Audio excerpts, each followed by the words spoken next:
እንዴት ናችሁ? እግዚአብሔር ይመስገን በጣም ደህና ነኝ። ለማታውቁኝ ቤዛዊት እባላለሁኝ። ለቤቱ አዲስ የሆናችሁ ሰብስክራይብ በማድረግ ጀምሩ። ዛሬ ደግሞ እያስፈራኝ ስላለ አንድ ጉዳይ እስቲ ላካፍላችሁ ብዬ ነው የመጣሁትኝ። ከኋላ ምናልባት የሰው ድምፅ፣ የሙዚቃ፣ የመኪና ምናምን ድምፅ ካለ ይቅርታ ጠይቃችኋለሁኝ። ያው ድምፁ ማስቆም ማልችልበት ሁኔታ ስለሆነ ነው። ስለምፈራው ነገር ስነግራችሁ የሚያስፈራኝ አሁን ላይ ሞት ነው። በጣም ሞትን እየፈራሁ ነው ያለሁትኝ እና ሞትን ስለፈራሁት የተጠቀምኳቸው ነገሮች አሉ እውነት ለመናገር። በዛው ልክ ደግሞ ሞትን መፍራቴ ነገሮች ላይ ስለማደርጋቸው ነገሮች በጣም እየያዘኝ እንደሆነ ስለተሰማኝ ለምን ይህን ጉዳይ ከእናንተ ጋር አላወራም ብዬ አሰብኩኝ። ያው እንደምታውቁት እንደሞተ ሰው ኖሩ ይባላል እና እንደሞተ ሰው ስንኖር እንዴት ነው መምሰል ያለበት? መጀመሪያ ይሄንን መለየት ይኖርብናል። ካልተሳሳትኩኝ አባታችን አባ መቃርስ ናቸው ለአንድ ደቀ መዝሙራቸው ምክር ሲሰጡት እንደሞተ ሰው ኖሩ ብለው የመከሩትኝ። ወደ መቃብር ስፍራ ሂድና እነዛን ሰዎች ስደባቸው፣ ውቀሳቸው ይሉታል። እሱም ሄዶ ይወቅሳቸዋል፣ ይሰድባቸዋል። ይመጣና ደግሞ ዝም አሉኝ ሲላቸው ነገ ደግሞ ሄደህ መርቃቸው፣ ፍቅርህን ንገራቸው፣ አሞግሳቸው ሲሉት እሺ ብሎ ሄዱ። አሁንም ይመርቃቸዋል፣ ፍቅሩን ይገልጽላቸዋል እነዛ ለሞቱት። ከዛ ሲመጣ አሁንም ዝም አሉኝ ብሎ ይነግራቸዋል። እና ሙገሳም ስድብም ነቀፌታም ምንም መናገር አይጠበቅብንም፣ ወይንም ደግሞ ልናስቆም አይጠበቅብንም። በቃ ዝም ብለን የሚጠቅመንን ተቀብለን የማይጠቅመን እያለፍን መሄድ እንዳለብን ነው አባታችን አባ መቃርስ የተናገሩት። እና እኔ ደግሞ አሁን ላይ በጣም ሞትን እየፈራሁት መጣሁ። መሞት፣ መለየት የሚባለውን በአንድ ወቅት ትወዱት የነበረው በአንድ ወቅት አይናችሁ ያርፍበት የነበረው ሰው ከአጠገባችሁ በሞት ሲለይ ያለውን ስሜት አስቡት። ያው ወተን ስንገባ ተመስገን ነው፣ ተኝተን ስንነሳም ተመስገን ነው።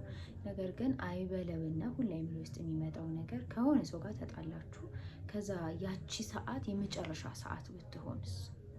በቃ ሁሌ አሁን እየያዘኝ እያስፈራኝ እየመጣ ያለው ነገር እንትን አልልም። ይሄ ከተጣላው በኋላ ወይ የሆነ ነገር ካደረኩ በኋላ ጥፋትም አድርጌ ምንም አድርጌ በቃ ባጣስ፣ ሞት ቢመጣስ፣ እኔ ብሄድ ወይ ያ ሰው ቢሄድ እንዴት ነው ጸጸቱን የምችለው? ወይም ደግሞ ያ ሰው እንዴት ነው ጸጸቱን የሚችለው? ስለዚህ እኔ በዚህ ልክ መሞቴን አስቤ የምኖር ከሆነ በቃ ያ ሰው ካላሰበው እኔ ልረዳውና እኔ ይቅርታ ልጠይቅ፣ እኔ ነገሮችን ልቀበል፣ እኔ ልሸከም የሚል አይነት ባህል ውስጥ መጥቻለሁ። ልክ ነው ልክ አይደለም አላውቅም። እሱ ላይ እውነት ለመናገር ምንም ሀሳብ መስጠት አልችልም። ነገር ግን ምን ጠቀመሽ ብትሉኝ ርህራሄን አትርፌበታለሁኝ፣ ክፋትን አለማድረግን። ይሄ ማለት በጣም ራስንም የመካብ ጉዳይ ሳይሆን አብዛኞቻችን ጨምሮ ልንራራ የምንችልበት መንገድ አለን አይደል? የሆነ ገደብ አለው። ግን ያለ ገደብ ርህራሄ፣ ከዛ ደግሞ ከፍርድ ነፃ መሆን፣ ሰዎች ላይ አለመፍረድ። በቃ እኔም እዛ ልገኝ እችላለሁ፣ ከዛ ደግሞ ፈርጄ ለኃጢአቴ ንስሐ ሳልገባበት ልሞት እችላለሁ፣ አላውቅም። በዛች በፍርድ ቀን በፍርድ አደባባይ ላይ ስቆም የኔም ኃጢአት ሲገለጥ የምገባበት ላጣ ነው። ስለዚህ እንደምሞት እያሰብኩኝ በምኖርበት ጊዜ ለሰዎች አዛኝ እንደሆን፣ እንዳልፈርድ፣ ችኩል እንዳልሆን፣ ባጣሁት ነገር እንዳልጎዳ አድርጎኛል። በቃ ይሄን ነገር አጥቻለሁ። ምን ሞት የለ ነገስ በቃ አጣሁት አይደል? ምን ይሁን? ምድር ላይ የምናጣቸው የምናገኛቸው ነገሮች ምድር ላይ ሆኖ ነው የሚቀሩት። የዘላለማዊ ሕይወት የሚሆነው ግን ይሄ ነፍሳችን ውስጥ ያለችው ሰላም፣ ነፍሳችን ውስጥ ያለችው ደግነት፣ ርህራሄ ናት የዘላለማዊ ሕይወት የምታሰጠን። ይህን ነገር ተረድተን ኦኬ እሺ ፌል አደረገ አይደል? ምድር ላይ ያለው ጉዳይ ፌል አድርጓል። ስለዚህ በቃ እሞታለሁ እኮ መሞትም አለ። እንኳን ፌል ማድረግ አይደለም መሞትም አለ። ስላለሁ ነው በህይወት ስኬታማ ሆኖ ስኬታማ መማር ሆኖ። ብሞት ግን እዛው ነኝ አሉ። በቃ ሞቻለሁ። ማደግ የለውም መቀየር የለውም። ስለዚህ ለምን እገረማለሁ? ይሄ መገረምን ሁላ ተውኩኝ ማለት ነው። በቃ ምንም አይመስለኝም ማለት ምንም አለመምሰል ደግሞ ስሜትን መግደል ነው። ግን እሞክራለሁ፣ እጥራለሁ። ከዛ ነገሮች ከንትን ሲሉ ሞትም አለ። ከሰዎች ጋር ተቀያይማችሁ ለነገሮች በቃ እየታገላችሁ ሞትም አለ። ሁሌም ማሰብ ያለብን ያንን ነው። ግን የሚጎዳው ፓርቱን ደግሞ ልንገራችሁ። አሁን ለሞት እያሰብኩኝ ስኖር ይሄን አተረፍኩ አልኳችሁ። ለነገሮች የዚህን ያህል አለመጓጓት፣ ምድራዊ ለሆነው ነገር በጣም ይሄን ያህል አለመጋጋጥ፣ ቅያሜን አለመያዝ፣ ርህራሄ ማትረፍ፣ ይቅርታን አተረፍኩኝ አይደል?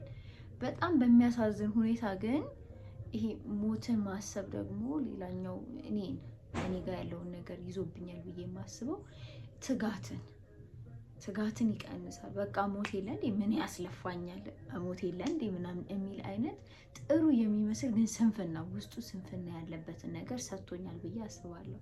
ይሄንን እንዴት ነው የምናቻችለው?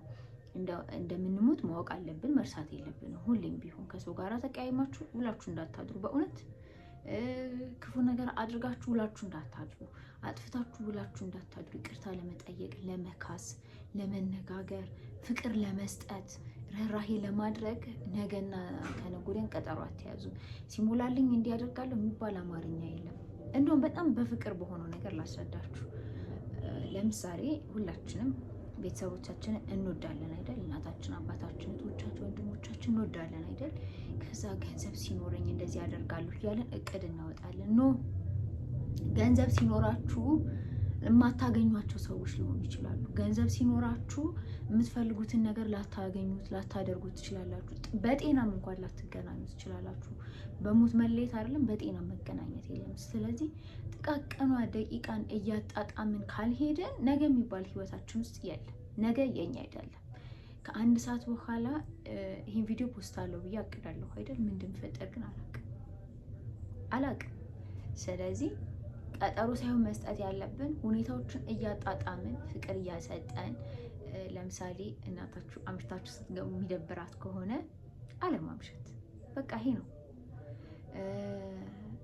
እጃችሁ ሌላ ነገር ሲኖራችሁ ትንሽ ነገር ይዛችሁ መግባት፣ ፍቅርን መስጠት፣ ጊዜ መስጠት። አሁን በተለይ ደግሞ በጣም የሚያስጠላው ፓርቱ ምንድነው? ስልካችን ላይ ነው ሁላችንም ያለ ነው እና አንጠቀም ሳይሆን በመጠን ዙሪያችን ላሉት በቃ አከፋፍለን ጊዜ ሰተን ቢሆን ምንም እንትን የምንለው ነገር የለም፣ የምንከስረው ነገር የለም። ምናልባት ስልካችሁ ላይ የምትሰሩት ቢዝነስ ሊሆን ይችላል። ይህን ገንዘብ ሳገኘው እንደዚህ ስለማደርግ ነገ ይረዱኛል ብላችሁ ልታስቡ ትችላላችሁ። ቀና ስትሉና ገንዘቡን ስታገኙት ግን ላይኖሩ ስለሚችሉ አብራችሁ አስኪዷቸው። ፍቅርንም ጊዜን መስጠትንም ርህራሄንም በቃ እያጣጣማችሁት ሄዱ።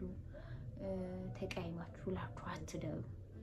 ከዛ ባለፈ ግን ይሄ ሞት የለ በቃ ሞትም እኮ አለ ብለን የምንሰንፍ ሰዎች ካለን ግን ትክክል አይደለም።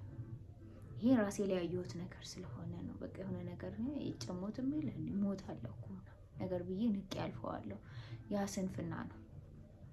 ምንም አንድና ሁለት የሌለው ነገር ስለሆነ እንደምንሞት እናውቃለን። ግን ደግሞ ይሄ ጊዜያዊ ቦታችን ነው። እዚህ የሰራናት እያንዳንዷ ስራ የጊዜ ባለቤት ይጠይቀናል። ለምናወራው ለንግግሮቻችን ሁላ እንጠየቃለን። ተመጥኖ ተቆጥሮ ነው የተሰጠን። 40 ዓመት የምንኖር ቢሆን ለ40 ዓመት የምንናገራት ንግግሮች ሁላ ተቆጥራን የተሰጠች። አለቀ። በአግባቡ መጠቀም። በ40 ዓመት ውስጥ ጊዜ ተሰጥቶናል። ያችን ጊዜን በአግባቡ መጠቀም። የህፃንነት፣ የልጅነት፣ የወጣትነት፣ የጉልምስና፣ የእርጅና በቃ በአግባቡ እስከተፈቀደልን ጊዜ ድረስ በአግባቡ ሁኔታዎቹን ጠብቀን ነው መሄድ ያለብን። ከዛ ባለፈ ግን እዚህ ምድር ላይ በስንፍና ቆይተን በላይ በሰማይ የምናገኘው የጉብዝና አክሊል የለም። በቃ በሕክምና ሙያም ከሆናችሁ በሕክምና ሙያ ሰውን አገልግሉ። በማስተማር በመምህርነት ከሆናችሁ በመምህርነት አገልግሉ። በጉብዝና፣ በሹፌርነት፣ በግንበኝነት በሁሉም ሙያ ላይ ተገኙ። ዓለማዊ ሊመስለን ይችላል፣ ነገር ግን የተሰጣችሁ እንድታገለግሉበት ነው። የተሰጣችሁ ይሄን ጉልበታችሁን ውስጣችሁ ያለውን ኃይል አውጥታችሁ እንድትጠቀሙ እንድትተርፉ ነው። ስለዚህ ሞታለሁኝና ዝም ብዬ ልቀመጥ የሚል አማርኛ ሊኖረን አይገባም። ስንፍና ነው። ስንፍናችን ደግሞ የምናክመው በመስራት ነው።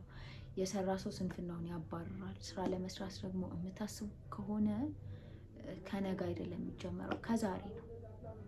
ነገ የኛ አይደለም ብለናል። ነገ የኛ ካልሆነ ደግሞ ከዛሬ ነው የምንጀምረው። ስለዚህ እንደምትሞቱ እያሰባችሁ ኑሩ። ለሰዎች ፍቅርን ስጡ፣ ራዕይን አድርጉ። ከዛ ባለፈ ግን ነገ የሆነ ነገር ሲኖረኝ አደርጋለሁ ምናምን ቀጠሩን ተውት። ጌታ ቢፈቅድና ብንኖር ነው አይደለም የምንለው። ስለዚህ